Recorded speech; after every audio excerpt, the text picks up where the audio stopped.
ખૂબ જ મહત્વપૂર્ણ બાબતો। 1. ફાઇબરથી ભરપૂર વરિયાળીનું સેવન કરવાથી પાચનક્રિયા સુધરે છે અને કબજિયાતથી રાહત મળે છે। વરિયાળી પેટને સાફ કરે છે અને ગેસ, અપચો અને પેટને ફૂલવાથી રાહત આપે છે। 2. અંજીર ખાવાથી શરીરની અંદરની મ્યુકસ મેમ્બ્રેનને ભેજ મળે છે અને કફ સાફ થાય છે। આ તમને અસ્થમાનો શિકાર બનવાથી બચાવશે। 3. લવિંગ તો ઇમ્યુનિટીને પણ બૂસ્ટ કરે છે, જે રોગ સામે લડવા ફાયદેમંદ છે। 4. વધારે પડતા સ્ક્રીન ટાઈમથી આપણા આંખ ઝબકાવવાની ક્રિયામાં ઘટાડો થાય છે, જેથી આંખમાં શુષ્કતા આવી જાય છે।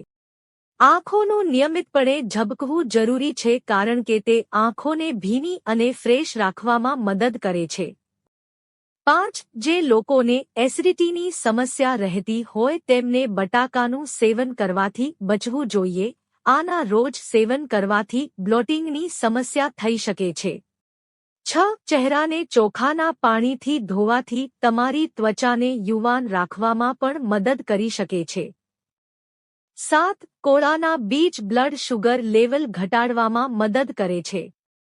તેના સેવનથી ડાયાબિટીસ નિયંત્રણમાં રહે છે।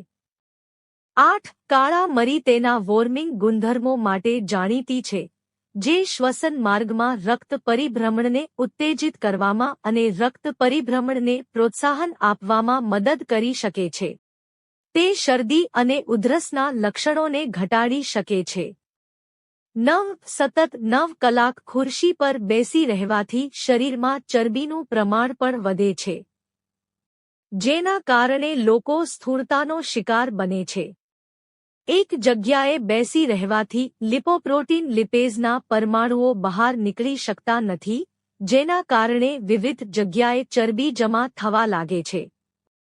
ખાસ કરીને પેટની ચરબી બહાર આવે છે।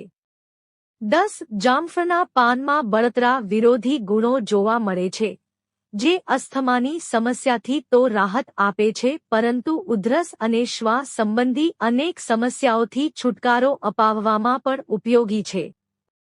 11. ખાલી પેટે જામફળના પાનનો રસ પીવાથી કોલેસ્ટ્રોલ અને બ્લડ પ્રેશર કંટ્રોલ કરવામાં મદદ મળે છે।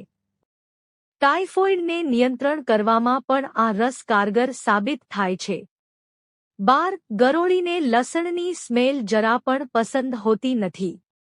આ માટે તમે 1 કપ પાણી લો અને એમાં 4 થી 5 કળી લસણની લઈને પીસી લો।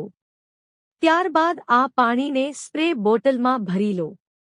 હવે આ સ્પ્રે બોટલને સારી રીતે હલાવો અને પછી ગરોળી પર છાંટો। આ પાણી ગરોળી પર પડવાથી એ ભાગી જશે। 13. મશરૂમ સ્વાસ્થ્ય માટે ખૂબ જ ફાયદાકારક છે। તેને રોજ ખાવાથી શરીરને વિટામિન ડી, આયર્ન અને અનેક પ્રકારના મિનરલ્સ મળે છે। 14. પાચનમાં, એસિડિટીની સમસ્યામાં અને વજન ઘટાડવા માટે જીરાનું પાણી ઘણો ફાયદો આપે છે। 15. સવારે ઉઠીને નારિયેળનું તેલ લગાવવાથી ડ્રાય સ્કિનની સમસ્યા દૂર થાય છે, સાથે જ આ ચહેરા પર ચમક લાવે છે। 16. ચહેરા પરની શુષ્કતા ઓછી કરવા માટે નારિયેળનું તેલ ફાયદાકારક છે। આ સ્કિનને મોઇશ્ચરાઇઝ્ડ રાખવામાં મદદ કરે છે।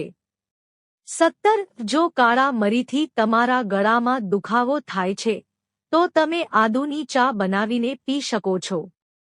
18. જામફળના પાંદડાનું યોગ્ય અને નિયમિત રીતે કરેલું સેવન શરીર માટે લાભદાયી સાબિત થાય છે।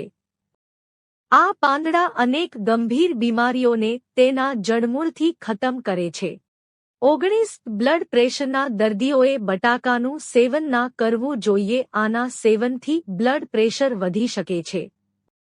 20. સફરજનનો જ્યુસ બનાવીને પીઓ।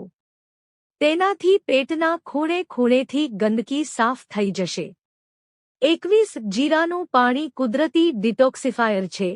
તે શરીરના ઝેરી તત્વોને દૂર કરે છે અને પેટના સ્વાસ્થ્યમાં સુધારો કરે છે। 22. હળદર અને મધના પેસ્ટ બનાવી ચહેરા પર લગાવવું ઘણું ફાયદાકારક રહે છે। આમાં રહેલા એન્ટી ઇન્ફ્લામેટરી ગુણો સ્કિનને સ્વસ્થ રાખવામાં મદદ કરે છે।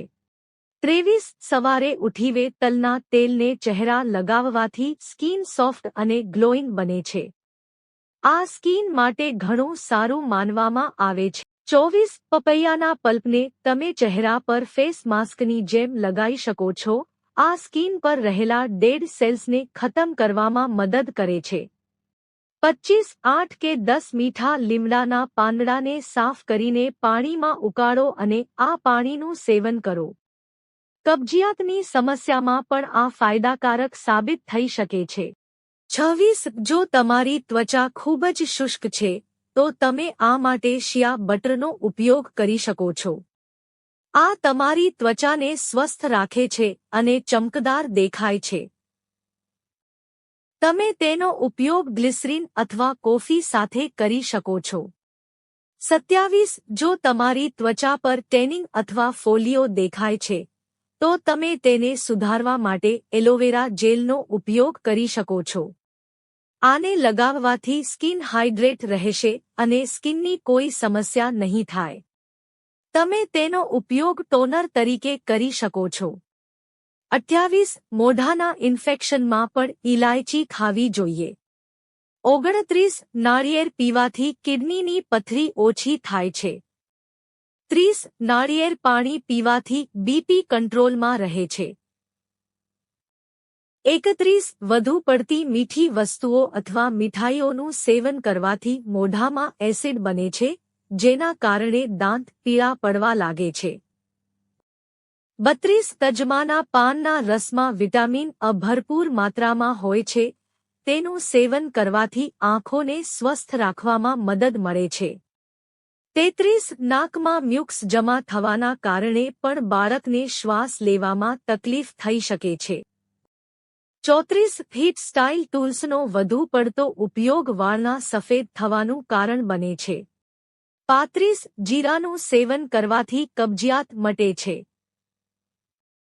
તેનું સેવન કરવાથી ગેસ, એસિડિટી અને કબજિયાત મટે છે. 36 જો તમે ગેસથી પરેશાન છો તો ભોજન કર્યા બાદ તરત જ વરિયાળીનું સેવન કરો. વરિયાળીના દાણા સાથે ખાંડ મિક્સ કરીને તેનું સેવન કરો. 37 તમારા વાળનો ગ્રોથ વધારવા તમે ઈચ્છો છો તો સરસિયાનું તેલ નાભીમાં નાખવાનું શરૂ કરી દો. સફેદ વાળને કંટ્રોલમાં કરવાનું કામ આ તેલ કરે છે. 38 હળદરવાળું દૂધ પીવાથી દુખાવો અને સોજો દૂર થાય છે. આ માટે 1 ચમચી હળદર અને 2 ચમચી આદુ પાવડર મિક્સ કરો. પછી આ પેસ્ટને દુખાવાની જગ્યા પર લગાવો.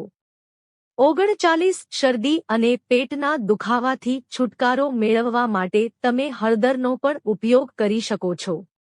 40 કઠોળ અને રોટલી ખાવાથી શરીરને ઘણા વિટામિન્સ મળે છે જે આપણા શરીરને એનર્જી આપે છે અને આપણું શરીર યોગ્ય રીતે કાર્ય કરે છે. 41 દાળ રોટલીનું સેવન કરવાથી તમારું બીપી કંટ્રોલમાં રહે છે. તેમાં પોટેશિયમ હોય છે જે બ્લડ પ્રેશરને નિયંત્રિત કરે છે. 42 બીટના રસનું સેવન સમજશક્તિને વેગ આપે છે અને ઝડપી નિર્ણય લેવાની ક્ષમતામાં સુધારો કરે છે. જો તમને આ વિડિયો ગમ્યો હોય તો લાઇક કરો, મિત્રો સાથે શેર કરો અને ચેનલને સબસ્ક્રાઇબ કરો. ધન્યવાદ.